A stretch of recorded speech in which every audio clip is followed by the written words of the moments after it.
Hello, my fairy tale things.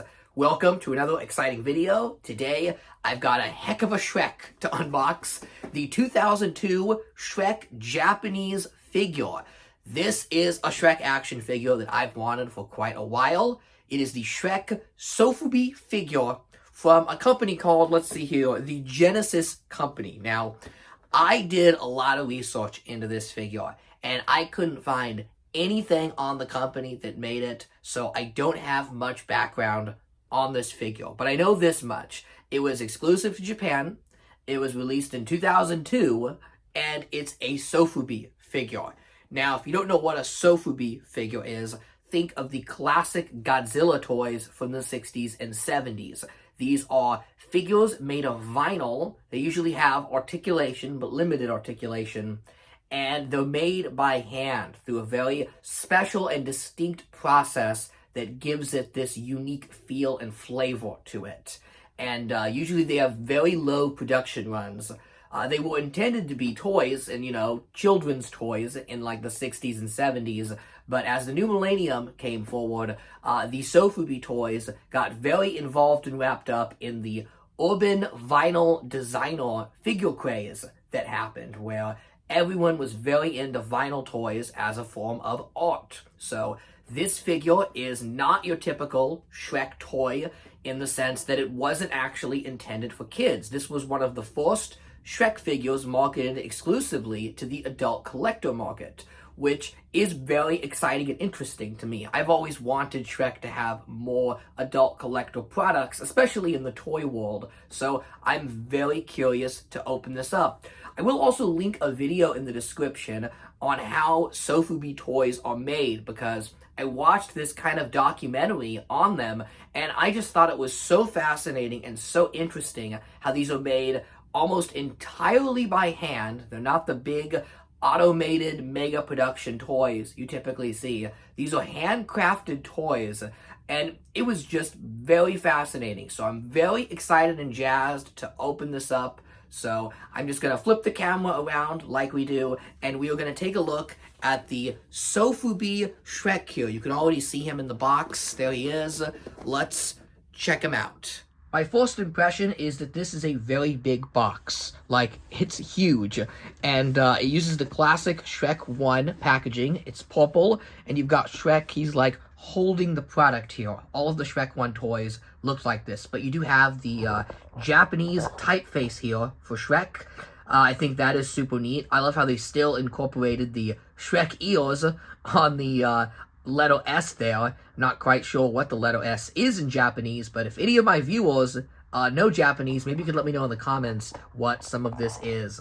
This part is in English. Cool Japanese collection. Yeah, straight to the point there. And it also has the Genesis Company marked, which I assume is the company that made this, but I couldn't find any information on them online. So yes, it is a stellar presentation, but I am going to open this guy because I'm not a huge fan of the way he's displayed.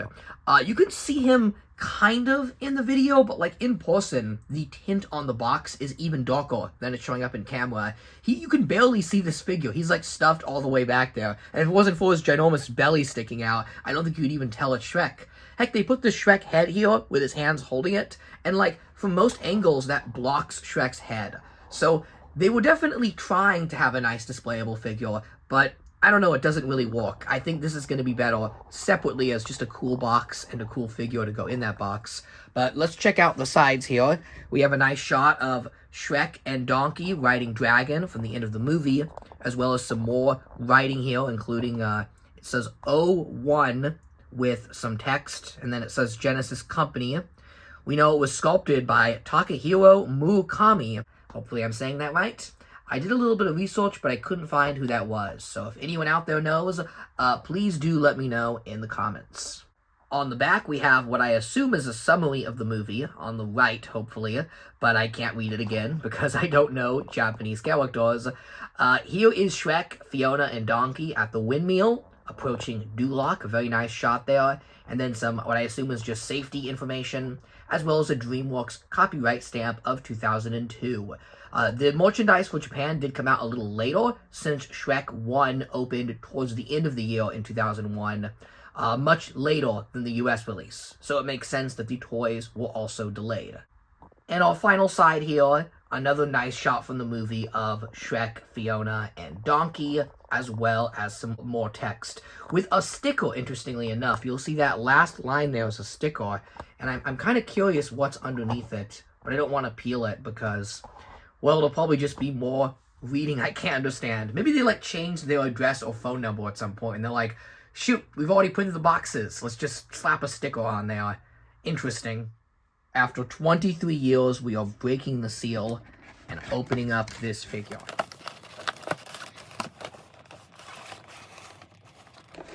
And there is our ogre boy.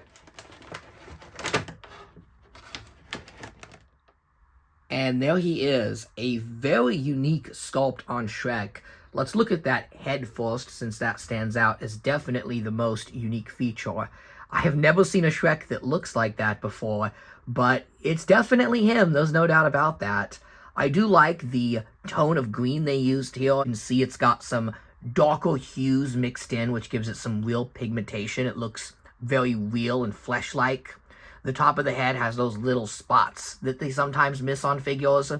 The eyebrows also look pretty good. I know I kind of complain about the eyebrows a lot on these Shrek figures. These ones do look like they've been trimmed a little too thin, but they look nice, you know, no real complaints. The eye color's correct, as well as the nose and mouth. It looks solid. It's very stylized, but something about it also just looks very Japanese. He almost has an anime look to him, whereas I could see someone that typically sculpts more Japanese designs making this take on Shrek. And I guess this figure is technically a kaiju, because, like, most Sofubi figures are of Godzilla and his kind of dinosaur buddies. So I guess this is our only kaiju Shrek figure. Now, moving down to the body, it looks really nice. The tunic is sharp. I love the string tying his vest together. A little bit of mixed media there to differentiate the figure. And the actual tunic itself looks really nice. There's a great wash applied to the whole thing. It's very smudged and dirty looking, as it should. And the checker print pattern is there, which is surprising because that detail would have been hard to sculpt on these Sofubi figures. Given the process for these is so unique, I figured some concessions would have to be made, but it doesn't look like there were any concessions at all. The belt has the little metal clip on it, painted a shiny silver, which looks great. And then you have the pants. This is usually the make it or break it for Shrek figures, as I say. A lot of them just skip out on the pants, but nope, we have a beautiful plaid checkerboard pattern here. It looks phenomenal. Even the shoes, we can see more of that mixed media as the pieces of string are tied there. I'm surprised that after 23 years, the pieces of string have not disintegrated in the box, so I'm very impressed that those are intact. But overall, yeah, this is a really solid Shrek sculpt, as you would expect for a premium adult collector figure. But now it's time to pop him out of that blister and actually get a feel for this guy and see what the vinyl material that's supposed to be so special actually feels like. Let's check it out. Oh, wow, okay. He does have a very unique feel, just like touching this in my hands. He's hollow, that's for sure, as expected with these figures. Oh, and the joints. Oh, yeah, they're a little stiff, you know, using that box so long. Oh, look, he's got a painted green fingernail. That is a very unique detail. They even painted the fingernails like they're clenched with his hand. Wow, that's impressive. That is really impressive. The other hand, have that as well. I want to see that. Yeah, look at that. There's his legs. Any articulation here? Just in the feet. Oh, look, there's Shrek 2002, Dreamworks. No articulation in the legs, so just one solid piece. But the feet do move. So you have the feet that move. You have movement in the hands. There we go. Okay, so those joints, like, clicked in, no problem at all. It never felt like it was going to break. And, yeah, he feels very sturdy and very durable. This is really nice. Shrek does have a little bit of extra vinyl that was used in the production process inside his belly. Listen to him. As I shake him around, you can hear that rattling in there. But, you know, that's kind of expected with these figures. They're made from a very unique process. And I think it works because this doesn't feel like it's going to break at all. And with collector stuff, I'm always kind of scared to touch it because, like, NECA figures, Super 7 figures, they break on me a lot because I like to take these things outside and take some cool photos. And this looks like a guy that I'm going to be able to take and really just throw in the dirt and get some nice Shrek photos out of because he's very sturdy. And, it is a collector figure with, like, the fragile string and the... Oh, the ears are actually sturdy. What's interesting is this, despite being an adult collector figure, is more sturdy and more durable than most of the children's Shrek figures I review on this channel. Like, this is actually something you could give to a child, and they would have no problem playing with. This guy isn't going to have any issue. He's just a nice, solid, thick vinyl figure, and a wonderful depiction of Shrek. I have literally no complaints with this guy whatsoever. Dare I say, he is quickly becoming one of my favorite figures of the Jolly Green Ogre. But let's do some comparisons and see what he looks like stacked up against his other ogre brethren. Here are some of the other articulated Shrek action figures, and what I noticed instantly when handling the McFarlane figures is that they felt a lot cheaper and a lot more fragile than the Sofubi figure.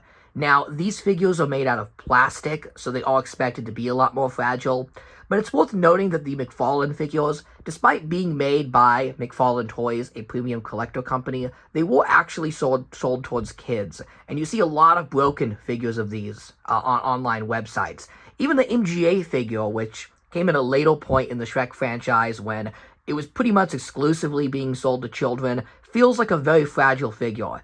Meanwhile, the Sofubi figure just feels so sturdy and solid. It's just really funny to me that the one Shrek figure that was exclusively marketed to adult collectors around the time the movies came out, ironically would have been one of the better Shrek figures to give to children. In terms of feel and articulation, he actually reminds me most of the McDonald's Shrek the Third Shrek. That one also had nice, rich details, but only a couple points of articulation. Now, the McFarlane figure is still an incredible figure, and I don't discredit these figures in any way. When you compare the two directly, there's no question that the McFarlane figure is way more accurate to the movie, and the Sofubi figure is more stylized. Just look at the pants, for instance. The McFarlane figure has the correct colors, while the Sofubi figure goes with more of a green and brown that's not quite accurate, but still looks really good from a design standpoint. And that's the difference in philosophy between these two figures. I think with the McFarlane figure, the designers were going for a incredibly movie-accurate figure that was supposed to look exactly like the animation model come to life. They did a phenomenal job with that. Whereas with the Japanese figure, they were going for a toy design that would look more appealing as a toy. And I'm kind of torn on which one I like better. As a toy guy myself, I'm kind of leaning more on the Sofubi figure, even though it's not as movie accurate, which is crazy to say, but this guy just looks better on a shelf. The colors pop, the sculpt is great. It just kind of shows that sometimes, in order to have a good toy, you don't have to have the most accurate toy. Realism is great, and you do want it to look like the animation model, but this McFarlane figure has seen better days. I mean, look at the chips on his shoulder and brow. It happens. These figures don't age well. Whereas the Sofubi figure feels very sturdy. I feel like this guy's just going to last a really long time. Now, I know that comparing a series of action figures to an urban designer figure is really unfair, so here is the figure compared with the other Shrek designer figures we've had over the years. Or, well, some of the vinyl figures, because, the shampoo bottle isn't exactly designer. But I decided to include it because they're both made of a very similar type of vinyl. And you can really see the difference in Shrek here. This is one of the things that actually makes collecting Shrek so cool, is that the character is, like, so different in the different movies. He's lit differently in certain scenes. The engine changes to the CGI itself changed the character. So as the Shrek movies go on, his design looks a little different. And it's very fun to collect stuff like this. There's no doubt that the one on the left was heavily inspired by the first film, and the one on the right was heavily inspired by the second film. But moving on to some of these other designer figures, Shrek is just very popular with the urban designer market. I think it has to do with his bright green design just looking really good when it's cast in vinyl, and also Shrek himself debuting right at the start of the millennium when the urban designer trend really took off. Now, Funko here are the guys that have really made this urban designer trend mainstream, but I'm just not big on the Funko Pops because I like a bit of accuracy in my figures. Same goes for this guy here. I think this was called the Kiddo Shrek line, if I got that correctly. Very stylized version of Shrek, but I do prefer the more movie-accurate and realistic sculpt. Now we have, like, the other Funko figures here. That's the Soda, the Blind Box, and the U2's Shrek. And all three of these are very solid figures, and they all kind of sculpted Shrek in different poses, which I think is interesting. You've got a couple of Shreks doing the roar, some of them where he's just kind of standing there, and the Sofubi figure where he is definitely the most just kind of standing there vibe. Although the articulation really mixes this up and sets him apart from the other figures. I do love some movement in my toys, so while I do really like the urban designer type figures, real big bonus points if these figures have a bit of movement to them. And I just think it's really cool when you have a figure that is not only a unique piece of art, but one that can actually be played with and displayed with, which is just very neat. And perhaps here is the best comparison of all, the 2024 vinyl Shrek collectible figure from McFarlane Toys. Yes, McFarlane actually did make their own Sofubi Shrek over 20 years after the original. Now, I reviewed this figure when it first came out last fall, and I gave it a stellar review. I was very impressed, and I mentioned that I wanted more big, chunky vinyl Shrek, since the vinyl material just lends itself well to his big girth. It just allows you to make a really, like, I don't know, maximum Shrek. You know, they don't cheap out on the broad shoulders or the big belly or anything like that. And yeah, both of these figures are fantastic, and I think they both capture Shrek in their own unique way. I'm really happy now that I have two of these big vinyl Shreks, and I kind of find myself very quickly, like, falling into the hole of vinyl Shrek collecting. I don't know, something about vinyl just looks really good with Shrek. And both of these guys just have, like, super simple articulation. You know, their arms go up and down, their hands move left and right, but they just look really nice when displayed with each other. And you'll notice the colors of these are just so different. Look at the pants, the skin tone, and the vest. Again, it's super interesting to see how Shrek's design has just changed throughout the years, yet there's no doubt that both of these figures are our beloved ogre, just in very different forms, and I think that is just so cool. And finally, here's one really interesting comparison.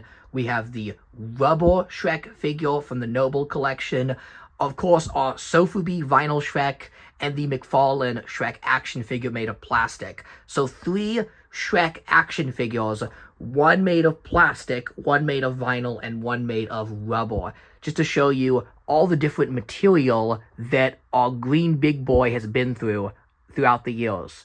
Which one do you prefer? Let me know in the comments. They're all very unique.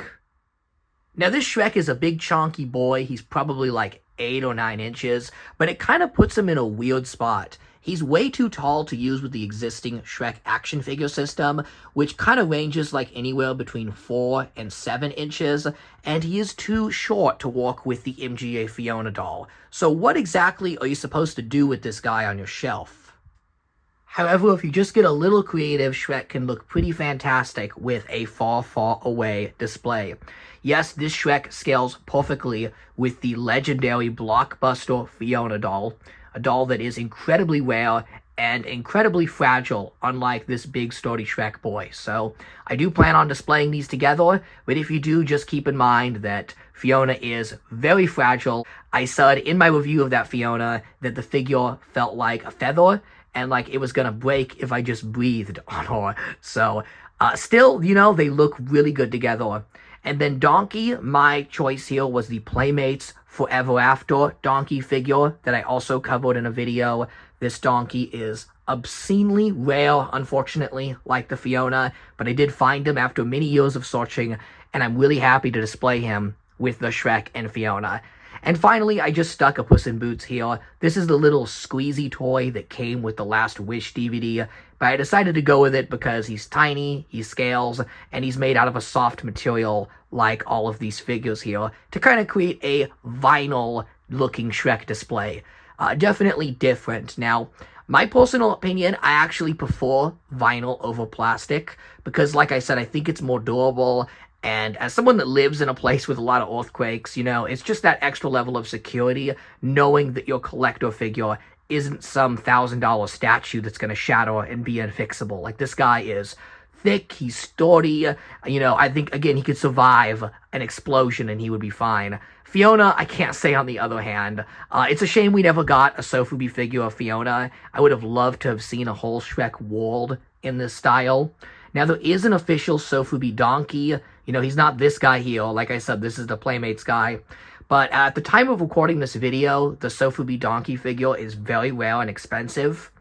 For the past couple of years, these Sofubi Shrek figures have been very tough to get, but recently somebody in the United States must have found a warehouse of these because the Sofubi Shrek figure is available very cheaply as old new stock. You can get a sealed one of these. You could probably order like 5 or 6 of these from the same few people who seem to have a whole bunch of them, so that's pretty neat. So does the Sofubi Shrek live up to the hype and expectations? The answer is yes, yes, and then some. I was really impressed by this figure.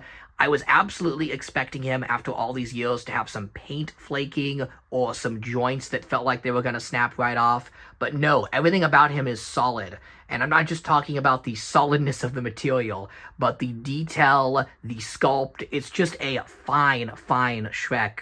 And check it out, he also displays really nicely with the McDonald's kids, so you can have Shrek with all of his babies. So yeah, get a little creative and you can create a really nice display of the Shrek family with this guy. He is very quickly becoming one of my favorite Shrek figures ever. I can't wait to get outside and take some cool photos with him. I think he's just gonna pop and look really great. So I would recommend tracking down this guy. Again, at the time of recording this video, he's pretty easy to find online, and he is extremely cheap, and you should grab one of these because you'll be impressed by him. He just looks really, really nice. This is one of the best Shrek figures I honestly think we got in the original classic line.